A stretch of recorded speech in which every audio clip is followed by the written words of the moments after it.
Masechet Yoma Daf Samerchet, on commence Bezrat Hashem Daf Samer Zayin Amud Bet, en bas, à 5 lignes d'en bas. Kla'an bamiklaot, Amar Rabbi Yochanan, Kemin Kli'a. La Gemara ici se rapporte sur le taureau et le bouc de Kippour, qui devait être brûlé en dehors de la ville. On a vu dans la Mishnah qu'il fallait les tresser, Kla'an bamiklaot, les tresser un sur l'autre. Et dessus, Rabbi Yochanan dit, Kemin Kli'a, comme une sorte de natte tressée. Tana, la Gemara dit dessus, Lo yamenatran nituach besar ola, ela or al gabe basar. C'est-à-dire que on n'avait pas besoin de dépecer, non seulement on n'avait pas besoin, mais on ne le faisait pas. On ne dépeçait pas le taureau et le bouc avant de les sortir, ni même après quand on les brûlait. On les brûlait telles quelles, la peau sur la chair. C'est ce que dit ici la Braïta.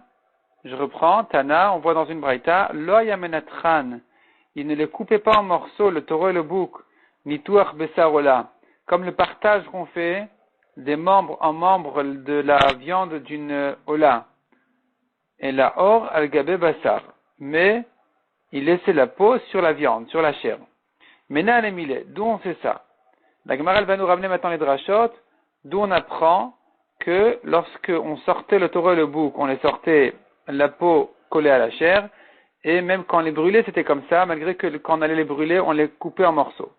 Rabbi Omer, Ne'emar kan or basar ou peresh. Il est écrit ici à propos du taureau de Kippour et du bouc, la Torah nous dit que et orotam ve et besaram ve et pirsham, il faut sortir le taureau et le bouc entier, la peau avec la chair, tout ça était sorti en dehors de la ville et brûlé à l'extérieur. Donc ici c'est écrit or basar ou peresh. Donc la viande, or la peau, basar la viande ou peresh c'est les excréments dans les entrailles. C'est ce qui est écrit ici à propos du taureau du bouc de Kippour. Venemar le'alan or basar ou peresh. Il est écrit aussi à propos du taureau du Kohen Gadol qui a fauté au courant de l'année. Aussi il y a la même expression dans la Torah, or basar ou peresh. Peau, chair et excréments. Tout ça sera brûlé. De même que là-bas il s'agit de partager le taureau en morceaux mais pas de le dépecer. Afkan al-Edenitouar vela les defchat. Ici aussi pareil pour le taureau de Kippour. On le partageait, on le coupait en morceaux mais on ne le dépeçait pas. Et d'où sait-on que là-bas c'est comme ça qu'on le faisait? On laissait la peau sur lui. Detania vekirbo ou pirsho veoti. La Braïta ramène le passage qui dit, donc la peau du taureau avec toute sa chair, le passage dit là-bas, vet orapar, vet kol besaro, al rosho, ve al kera, ve kirba ou pirsho, veoti. Donc la peau du taureau et toute sa chair, avec sa tête, ses pattes, ses entrailles, même les excréments, tout ça sortira pour être brûlé à l'extérieur. Mais la de là on apprend, dit la Braïta, chez Motio Shalem, qu'il le sort entier. Yachol Yisrafenu Shalem, peut-être qu'il le brûle entier aussi tel quel, sans le couper en morceaux. La Braïta dit non, on a une dracha à faire, une xerashava à faire. Ne'emar kan rosho ukra'av, il est écrit ici à propos du taureau de Khatat, il est écrit à propos du taureau du Kohen Gadol, il est écrit, pas de Kippour, de toute l'année.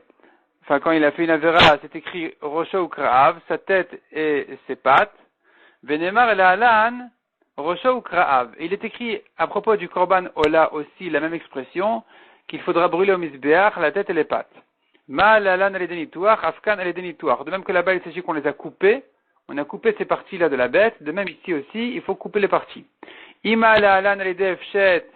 Afkan al-Edefshet. Si tu apprends là-bas, peut-être tu dirais, de même que là-bas, il faut le dépecer ici aussi. De même que la Ola, on doit la dépecer, ici aussi, on doit la dépecer. Réponse, Talmud Omar, Vekirbo ou Firsho. Ici, la Torah nous dit non, c'est pas comme ça qu'il faut faire. Ici, c'est écrit, Vekirbo ou Firsho. Donc, Kirbo, c'est ses entrailles, ou Firsho, c'est les excréments. Donc, de là, on voit qu'il ne doit pas être dépecé. Comment on voit ça? Maï Talmuda, comment tu apprends? Quelle est la dracha? Amarafapa Keshem chez Pirsho Bekirbo, de même que ces excréments sont dans ses entrailles, car besaro beoro. De même, sa chair doit être dans sa peau. Et donc, de là, on apprend que on doit brûler le taureau sans le dépecer. Mais Matai Metamim Gadim, on a vu encore dans la Mishnah, à partir de quand ceux qui s'occupent de brûler le taureau et le bouc, ils sont tmeim, ils deviennent impurs eux et leurs vêtements. On a vu là-dessus dans la Mishnah une marloquette, soit depuis qu'ils sortent de la muraille de la Hazara, soit selon Rabbi Shimon depuis que depuis qu'ils brûlent, depuis que ça commence à brûler. Pas commence, mais depuis que le feu a brûlé la majorité du taureau et du bouc. Tanoura Banan. Yoti el michutz la machane usrafo. Il est écrit dans la Torah, il doit le sortir en dehors du camp et brûler. Le'alan atanoten lehem shalosh machanot. Plus loin, ailleurs, on dit qu'il faut brûler en dehors des 3 camps. Qu'est-ce que sont les 3 camps et de quoi il s'agit? Alors, les 3 camps, c'est Machane Shrina, Machane Levia, Machane Israël, c'est-à-dire la Hazara, ce qu'on appelle Machane Shrina, le camp de la Shrina, Arabaït, c'est Machane Levia, le camp des Lévim, et Yerushalayim tout entière, toute la ville, ça s'appelle Machane Israël, le camp d'Israël. La Torah dit de brûler les taureaux en dehors de la ville. De quel taureau il s'agit? Eh bien, c'est ce qu'on appelle Parim Nisrafim. Parim Nisrafim, c'est les taureaux qui sont brûlés. Il s'agit donc du taureau du Kohen Gadol qui a fait une Avera au milieu de l'année, au courant de l'année. Et de même, le Bedin qui s'est trompé et qui a trompé le peuple, qui a trompé les gens en permettant une chose interdite, ils font aussi le Par et l'Em d'Avar. Le taureau pour l'oubli d'une halacha, chez le Tibour, du Tibour, qui sont trompés. Ce qu'on appelle aussi Par Ha'eda, le taureau de l'assemblée qui s'est trompé. Donc nous avons Parim et Nisrafim, ce qu'on appelle dans les Mishnah de Zom et Koman, Parim et Nisrafim ou Seirim et Nisrafim, ça fait allusion justement à ces taureaux-là qui sont brûlés, qui sont le taureau du Kohen Gadol qui a fauté au courant de l'année, et le taureau du Bedin qui s'est trompé. Et la Mishnah dans les Zom et Koman nous décrit exactement comment les faire. Donc la suite de la Mishnah, elle dit, donc Seirim et Nisrafim d'ailleurs, c'est les Seirei Avodazara qui sont brûlés aussi, je pense. Donc les Seirim, c'est-à-dire si le peuple a fait une Avera d'Avodazara, ils se font pardonner par les Seirim, les boucs, à Nisrafim qu'il faudra aussi brûler. Et la Mishnah nous décrit exactement comment on les fait. Donc Shritatan Batsafon, on leur fait la Shrita au nord du Mizbeach, Vekibul Daman, la réception du sang aussi, Bichle Sharet Batsafon. On les reçoit aussi dans des Kelim du Bat Hamikdash au nord du Mizbeach. Vedaman Taunazeh la Parochet, Val Mizbach Hazav. Et il faut mettre de leur sang dans le Echal, en face de la Parochet et sur le Mizbeach Hazav. Matana achat me'en me'akevet. S'il a manqué une matana, eh bien, ça empêche la kapara. Shiare shefer ha'yesod maravi. Le reste du sang, il versait au yesod du Mizbeach Achitzon à l'ouest. Ve'im le natan le'ikev. Et s'il n'a pas fait ça, eh bien, ça n'empêche pas la kapara. Les restes du sang, c'est pas grave. En tout cas, on reprend ici. Donc, nous avons ici la lacha des parim et nisrafim. Et la Torah nous dit, déjà, à propos de Kippour, la Torah nous dit, il va le sortir en dehors du camp, au singulier, et le brûler. Alors qu'ailleurs, à propos des Parim et Nisrafim, la Torah nous dit 3 camps. Donc, je reprends la braïta. Tanoura Banan. Yotzi el michutz lamachane, c'est écrit ici à propos de Kippour, il va le sortir en dehors du camp pour le brûler. Ou srafo, il va le brûler. L'alan atanoten lahem, shalosh machanot. Là-bas, à propos des Parim et Nisrafim, tu dis de les sortir en dehors des 3 camps, en dehors de toute la ville. Alors qu'ici à Kippour, la Torah ne parle que d'un seul camp, c'est étonnant parce qu'on apprend l'un de l'autre. On apprend les taureaux les uns des autres, les korbanot, et donc on devrait dire qu'ici aussi, il faut le sortir en dehors de la ville, en dehors des 3 camps. Pourquoi la Torah ne parle que d'un seul camp en disant Yotzi al michutz la machane, le sortir en dehors du camp. Imken la manemar michutz la machane, si c'est comme ça, pourquoi il est écrit dans la Torah en dehors du camp, au singulier, l'omar lecha pour te dire, Kevan chata chutz le machane achat, à partir du moment où c'est sorti du premier camp, donc de la Hazara, Metamim begadim, ça rend tamé les vêtements de ceux qui l'ont porté. De là, notre Mishnah apprend que dès qu'ils ont sorti de la Hazara, ça les rend tamé. Ve'ata menalan, et là-bas d'où sait-on qu'il faut les brûler en dehors des 3 camps? On a dit c'est évident à propos des Parim et Nisrafim qu'il faut les brûler en dehors des 3 camps, en dehors de toute la ville. Donc du Machane Shrina qui est la Hazara, du Machane Levia qui est le Arabaït et du Machane Israël qui est toute la ville de Yerushalayim. D'où je sais qu'il faut les brûler en dehors de la ville des 3 camps. Des Tanya, Veotzi et kol apar. la Torah nous dit, il sortira tout le taureau, donc du Kohen Gadol, chutz les shalosh machanot. En dehors des 3 camps. Ata omer chutz les shalosh machanot. Tu dis, toi, en dehors des 3 camps, peut-être que non, il suffit d'un seul camp. On le sort de la Zara, on le brûle dans le Harabaï, dans le Machane Levia, dans le deuxième camp. Lorsque la Torah nous dit à propos du Paraïda, du taureau du Bedin qui s'est trompé, là-bas la Torah nous dit aussi en dehors du camp. Chez un Talmud Lomar, c'est pas la peine de le dire,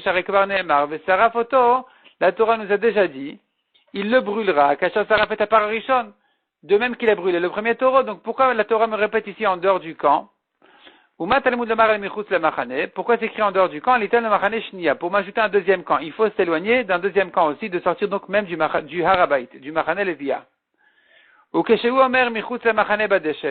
la Torah me dit à propos des cendres du Misbéach, pas le prélèvement des cendres, on ne parle pas maintenant de Troumat Adeshen, on parle des cendres, des grosses cendres, les grandes quantités de cendres qu'il y avait sur le Misbéach, qu'il fallait sortir du Misbéach pour les jeter en dehors de la ville.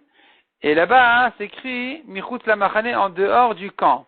Chez un Talmud Lomar, c'était pas la peine de me le dire. Sharik Varneemar, El Shefech Hadeshen, la Torah me dit à propos des taureaux, de les brûler à l'endroit où on verse les cendres du Misbéach. Donc, je comprends déjà que c'est Michutz la Machane. Pourquoi la Torah me dit ici Michutz la Machane à propos des cendres du Misbéach? Tel le Machane Shlishit. Ajoute-lui un 3e camp.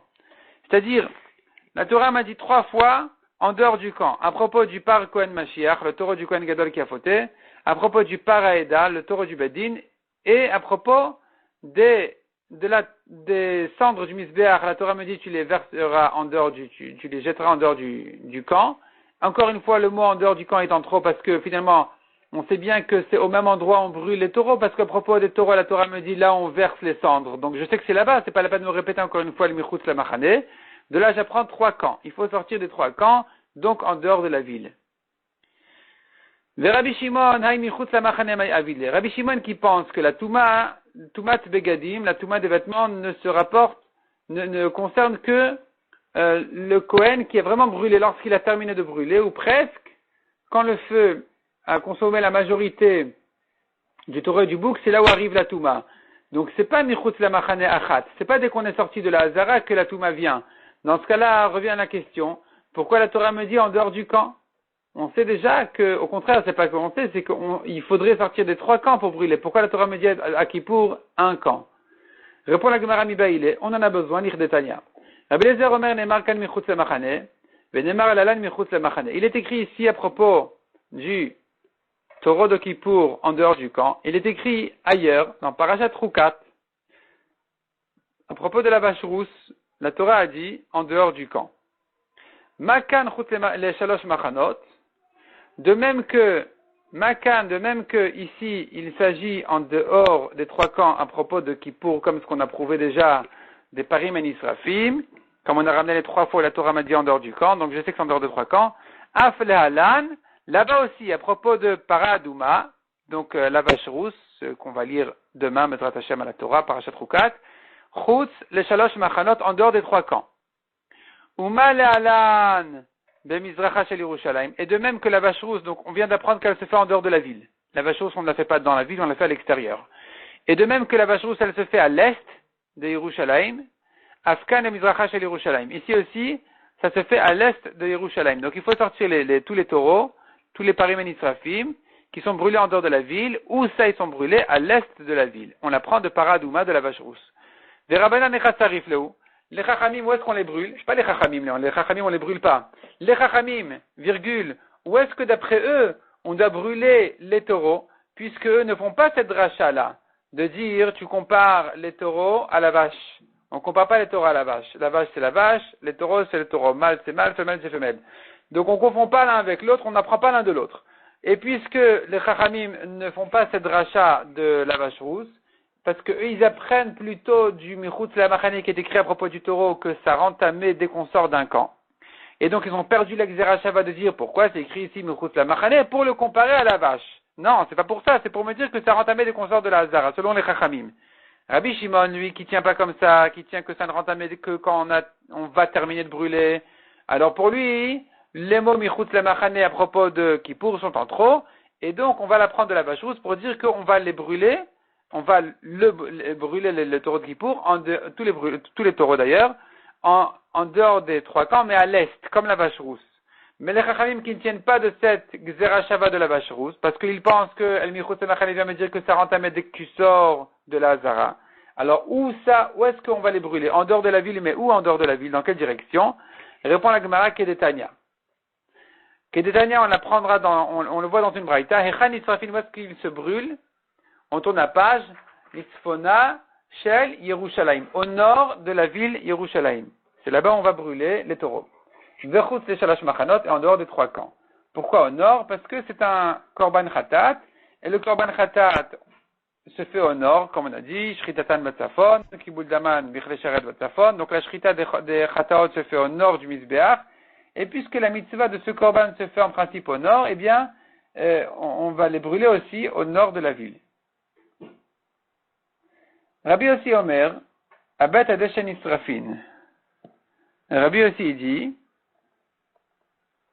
c'est un nouveau sujet en fait, Rabbi aussi dit qu'avant de les brûler les taureaux, il faut qu'il y ait là-bas des cendres du Mizbeach. Ça s'appelle Bet Adeshen. Qu'il y ait là-bas les cendres du Mizbeach, et là-dessus, on va les brûler. Donc, les cendres du Mizbeach, il y a deux choses. Il y a la Troumat Adeshen, les prélèvements des cendres, qui sont posés à côté de la rampe du Mizbeach, à côté du Kevesh, c'est avalé miraculeusement dans le sol, dans le marbre du sol de la Hazara. Et, à part ce prélèvement qui ne contient en fait qu'une seule poignée, il y a aussi les cendres qu'il fallait balayer, qu'il fallait enlever du Mizbeach, et eux étaient transportés en dehors de la ville. Et justement, avant de brûler les taureaux, il fallait qu'il y ait des cendres du Mizbeach là-bas par terre. Donc, c'est ce que Rabbi aussi apprend du Pasuk. Abet Adeshen Israfin, il faut les brûler les taureaux sur les cendres du Mizbeach en dehors de la ville. Amarava, Mantana de Paligale de Rabbi aussi. Qui est le Tana qui n'est pas d'accord avec Rabbi aussi? Rabbi Eliezer ben Yaakov. C'est Rabbi Eliezer ben Yaakov de Tanya. Lui, il explique le pasuk autrement. El Shefech Adeshen Yisaref. La Torah nous dit, il sera brûlé, le taureau du Kohen Gadol, au courant d'année, sera brûlé. El Shefech Adeshen, là, on verse les cendres. Eh bien, de là, on apprend chez El Esham Deshen, qu'il faut qu'il y ait des cendres du Mizbeach, là-bas, avant de brûler les taureaux. Rabbi Eliezer ben Yaakov Omer, non. Lui, il dit, on apprend d'ici autre chose. Chez Mekomo Meshupach. Il faut que l'endroit se verse, que ce soit en pente, de manière à ce que, quand on met quelque chose là-bas, ça se verse. Meshupach. Ça se verse. Et donc, d'après Rabbi Eliezer ben Yaakov, on comprend qu'il n'y a pas une halakha ici de mettre les cendres du Mizbeach. La Torah vient nous dire autre chose. Elle vient nous dire que ça doit être en pente. Amar la Abaye vedil ma bimkomo meshupach ou déplié. Abaye repousse la preuve et dit non. Qui dit que Rabbi Eliezer ben Yaakov n'est pas d'accord de mettre des cendres avant? Peut-être qu'il ajoute une halakha de plus en disant que l'endroit il doit être aussi en pente. Bimkomo meshupach. Il faut aussi que ce soit meshupach, que ce qu'on pose là-bas se verse. Et que selon Tanakama, non, il suffit de mettre là-bas, de verser là-bas les cendres du Mizbeach, mais pas que ce soit en pente, pas que ça se verse. Que la personne vienne verser là-bas les cendres, mais pas que ça se verse de lui-même. Et donc, il n'y a pas, ici, selon Tanakama, besoin d'une pente. Selon Rabbi Eliezer ben Yaakov, il y a besoin d'une pente, oui. Mais il ne vient pas discuter sur Tanakama de mettre là-bas les cendres du Mizbeach avant. Il serait d'accord avec ça. Donc, on n'a pas de preuve que Rabbi Eliezer ben Yaakov n'est pas d'accord avec Tanakama. Tanu Rabbanan. Ve'asoref, celui qui brûle. Asoref metame begadim. C'est celui qui brûle qui devient tamé, lui et ses vêtements. Ve'lo hamatit et ta'ur, mais pas celui qui allume le feu. L'homme sader tamaracha, ni celui qui range les bois. Ve'ezeu asoref, qui est donc celui qu'on appelle celui qui est brûlé? Zeh meseya bishat trefa. C'est celui qui aide au moment où ça se brûle. Il vient et il tripote et il retourne le taureau, le bouc pour qu'il se brûle bien. C'est lui qui s'appelle celui qui est brûlé, qui devient tamé. Yacholaf mishena asou efer metamin vegadim. Peut-être que même quand ça devient déjà des cendres, ça rend encore tamé. Donc si quelqu'un d'autre, ici c'est déjà en cendre et quelqu'un vient et il continue à retourner là-bas le taureau, peut-être que lui aussi est tamé. Talmud Lomar Otam. La Torah dit non. Asoref Otam, celui qui les a brûlés, le taureau et le bouc, c'est lui qui est tamé. Otam et tamin begadim. Celui qui a brûlé le taureau et le bouc, il devient tamé lui et ses vêtements. Mais pas leurs cendres. Eux, c'est leur corps, c'est pas leurs cendres. Donc celui qui tripote les cendres n'est pas tamé. Rabbi Elazar de Rabbi Shimon Omer, Hapar metame, le taureau, quand il est encore taureau, il rend tamé, nitach habassar, enom etamé begadim. Mais une fois que la viande s'est décomposée, donc il n'y a plus de touma de gadim. Ça s'appelle plus le taureau. Maï benayukel natkamina, la machaloket entre Tanakama et Rabbi Elazar. Les deux sont d'accord qu'une fois que c'est en cendre, c'est pas métamé. Ikabena, il répond la Gemara, la nafkamina entre la machaloket sera des shavier charoucha. Il a brûlé. Il a brûlé la viande, mais ça s'appelle pas encore des cendres. Il y a une étape intermédiaire. C'est brûlé, mais c'est plus mangeable, ça y est. Il n'y a plus de viande qu'on puisse consommer, mais c'est pas en cendres. Donc, selon Tanakama, qui dit, une fois que c'est en cendres, il n'y a plus de touma ici, c'est pas en cendres. Donc, il y a encore de la touma pour celui qui va continuer à les brûler. Ça s'appelle encore qu'il les a brûlés. Par contre, selon Rabbi Elazar, qui dit le taureau, et pas brûlé, ici, ça s'appelle plus taureau. Ça s'appelle otam, ça s'appelle pas par. Rachi explique, ça s'appelle otam parce que c'est pas encore en cendres. Il les a brûlés, mais, et c'est pas des taureaux, ça a perdu le nom de taureau, parce que, ça y est, la viande n'est plus normale, donc celui qui la brûle dorénavant, selon Rabbi Elazar et Rabbi Shimon, il est taor, selon Tanakama, il est tamé. Mishnah suivante, Amrour le Kohen Gadol, Igia Saïr la Midbar. On a dit au Kohen Gadol, sache que le bouc est arrivé déjà dans le désert. On parle maintenant pas du Saïr Lachem qui doit être brûlé en dehors de la ville, on parle du Saïr Lazazel qui est arrivé dans le désert. Uminain ayu yodin shigia ser la midbar. Et d'où on savait que le bouc était arrivé dans le désert. Dirkaot ayu osin faisait des sortes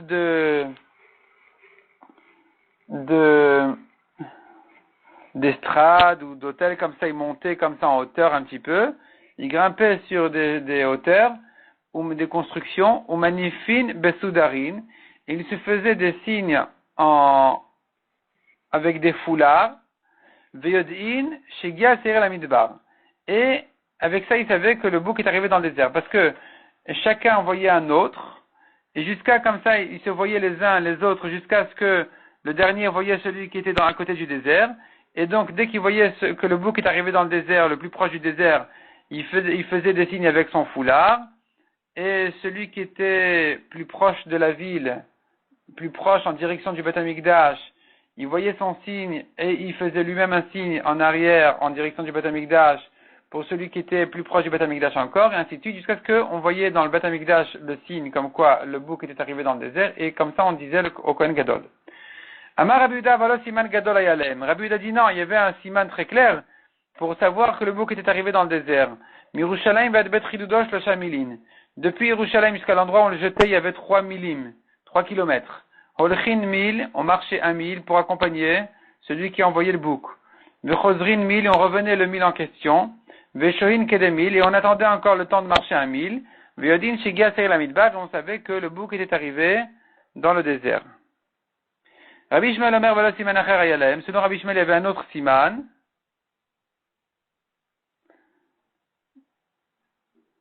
La shon shel zeorit aya kashur al pitro shel echal. Il y avait le fil rouge qui était attaché à l'entrée du echal, ou kshegia seir la midbar aya la shon malbin. Et lorsque le bouc était arrivé dans le désert, le fil rouge blanchissait. Chez Neymar, comme il est dit, Im chatayechem kashanim, si vos fautes seront rouges comme shanim, qui est une sorte d'insecte dont le sang est très rouge, avec ça on teint la laine, caché les galbinou, elles vont blanchir vos fautes comme la neige. Et dès que le fil rouge blanchit, c'est le siman que le bouc a été jeté. Amar Abaye, Shma mina bet ridudo bamidbar kaima. Abaye prouve de notre Mishnah que l'endroit où on jetait le bouc était dans le désert.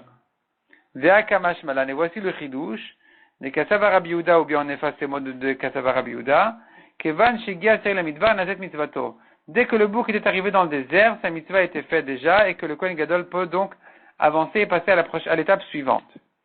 Hadran alach shnei seire. On commence maintenant, Bezrat Hashem, le 7e pérec de la Masechet. On passe à l'étape suivante du Kohen Gadol, qui est la Kriyat HaTorah. Le Kohen Gadol faisait la Kriyat HaTorah à cette étape-là. Une fois qu'on a terminé avec les Torah dans le Kodesh HaKodashim, avec le taureau et les 2 boucs, dans le Kodesh HaKodashim, les Alzaot, dans le Echal, sur le Mizbeach, et ainsi de suite. Maintenant, on passait, et que le bouc, l'Azazel, était arrivé aussi déjà dans le désert. Maintenant, le Kohen Gadol doit faire Kirat Torah. Bah, le Kohen Gadol Ikrot. Le Kohen Gadol venait lire. Imrata Ikrot de Bigdei Boutskor. Et s'il veut lire avec ses vêtements de Kohen Gadol, ses 4 vêtements de Kohen de Kippour, Bigdei Bout qui sont des vêtements en lin coré, il lit. Veimlav, et s'il veut pas, Koré Beitstalit Lavan Michelo. Il peut porter sa tunique blanche, habituelle. Il n'a pas besoin de porter des Bigdei Keuna au moment de la Kirat Torah. Chazan HaKnesset Natal Sefer Torah. Venotno le Rosh HaKnesset. Le Chazan prenait un Sefer Torah et le donnait au Rosh HaKnesset. Alors, qu'est-ce que Chazan et qu'est-ce que Rosh HaKnesset? Rashi explique. Chazan HaKnesset, c'est le Shamash. C'est le responsable qui s'occupe de toutes les choses qu'il y a à faire là-bas. Et Rosh HaKnesset, c'est le Gabay. C'est celui qui est responsable de distribuer les montées, les mitzvot, etc. Et donc, lui, le Chazan, le Shamash, prenait le Sefer Torah, le donnait au Gabay. Le Rosh HaKnesset notant la Sgan. Et le Rosh HaKnesset, qui est le Gabay, il donnait au Sgan, au second du Kohen Gadol.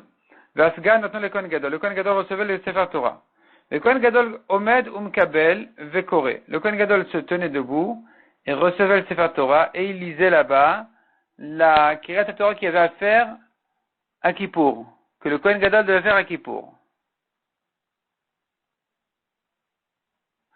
Il lisait debout.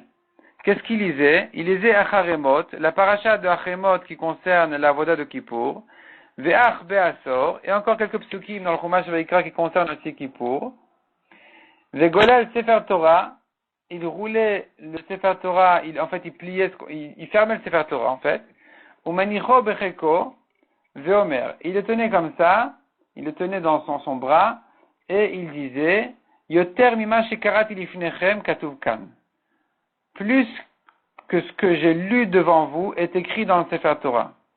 Il disait ça parce qu'il allait maintenant dire quelques psukim par cœur, et pour ne pas qu'on croie qu'ils étaient effacés du Sefer Torah, alors il disait, sachez qu'il est écrit dans le Sefer Torah plus que ce que je vous ai dit, mais je ne vais pas rouler le Sefer Torah jusqu'à là-bas pour ne pas fatiguer, faire attendre le Tibour, c'est une ticha de Tibour, une fatigue pour le Tibour, donc il les lisait par cœur.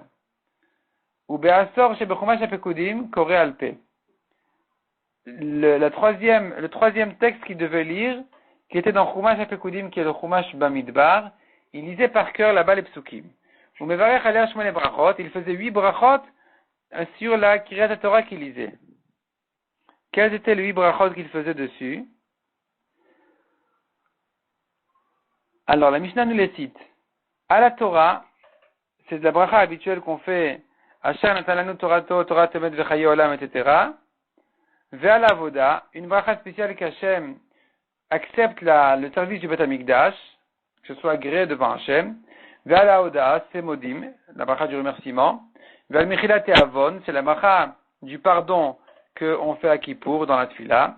Vers la Mikdash du Fneatmo, une bracha spéciale pour le bien du Beth Amikdash. Donc c'est une Tfila qui demande à Hachem de garder le Beth Amikdash. Il termine la bracha en disant Baruch Shebacha B'Mikdash, Baruch Ata Hashem Shebacha B'Mikdash. Ça c'est sur le Mikdash. Ve'al Yisrael B'Fnei Atzman, une bracha pour Israël. Ve'al Yerushalayim B'Fnei Atzman, une bracha pour Yerushalayim. Ve'al HaKohanim B'Fnei Atzman, une bracha pour les Kohanim. Ve'al She'ar HaTfila, il y a encore une bracha sur le reste de la Tfila. Que la Gemara va expliquer exactement quelle était la bracha à faire. Aroé Kohen Gadol Kshu Kore, celui qui voit le Kohen Gadol lire la paracha de Kippour, Enoreé par Vesaïr Anisrafin. Il ne peut pas voir en même temps le taureau et le bouc qui sont brûlés en dehors de la ville. Aroé par Vesaïr Anisrafin, celui qui voit le taureau et le bouc brûlés, Enoreé Kohen Gadol Kshu Kore, il ne peut pas voir le Kohen Gadol lire. Velom Ipnei Sheno Rachai, pas parce qu'il n'a pas le droit. Et la Ipnei Shaita Derech Rechoka, mais parce qu'il y avait une grande distance entre ici et là. Ou Melechet Shneen Shavak Eachat. Et que les deux choses se faisaient en même temps. Donc il était impossible de participer et à la Kirat Torah du Kohen Gadol et à brûler voir comment on brûle le taureau et le bouc. La Gemara prouve de notre Mishnah, Midektane be'itztalit lavan michelo, puisque la Mishnah permet au Kohen Gadol de lire avec ses propres vêtements, Miklal dekri'a lav avodai, puisqu'il n'a pas besoin de porter les bigdei keuna, les vêtements de l'avoda, c'est que la Kiryat Torah n'est pas considérée comme une avoda, comme un service de Kippour. Ça fait pas partie de l'avoda du Bet Amikdash. Uktane imrata likro de Big Debout. Et malgré tout, la Mishnah nous dit que si vraiment il voulait lire avec les vêtements en lin de Keuna, Koré, il peut lire Shmat mina Bigde Keuna, Nitnu le not ben. Tu peux prouver de là, qu'on a le droit de profiter des Bigde Keuna. C'est pas évident, parce qu'ils ont de la Kedusha. Ici, on voit qu'il peut en profiter, puisque tu lui permets de les porter même quand il n'est pas en train de faire la avoda. Donc, c'est la preuve qu'il peut en profiter, même en dehors de la avoda. La Gemara repousse la preuve en disant, Dilma shani kri'a de tzorech avodai. Peut-être que la Kiryat Torah c'est différent, qui est un besoin de la avoda de Kippour, et donc ça peut faire partie quand même, être considéré comme une partie de la avoda, même s'il n'est pas obligé de porter les Bigdei Keuna, il aura le droit de les porter, mais c'est pas la preuve pour une chose qui ne concerne pas du tout la avoda, qu'on va lui permettre aussi de porter les Bigdei Keuna. Et la Gemara ramène là-dessus justement la question qui s'était posée, des Ibayalan, Bigdei Keuna nitnu le not ben, olo nitnu le not ben. Est-ce que les Bigdei Keuna ont été transmis au Kohanim pour en profiter, ils ont le droit d'en profiter ou ils n'ont pas le droit d'en profiter? Et là la Gemara va se prolonger à ramener des preuves pour ou contre, comme on verra dans le DAF suivant. On va s'arrêter là pour le moment. Shabbat Shalom.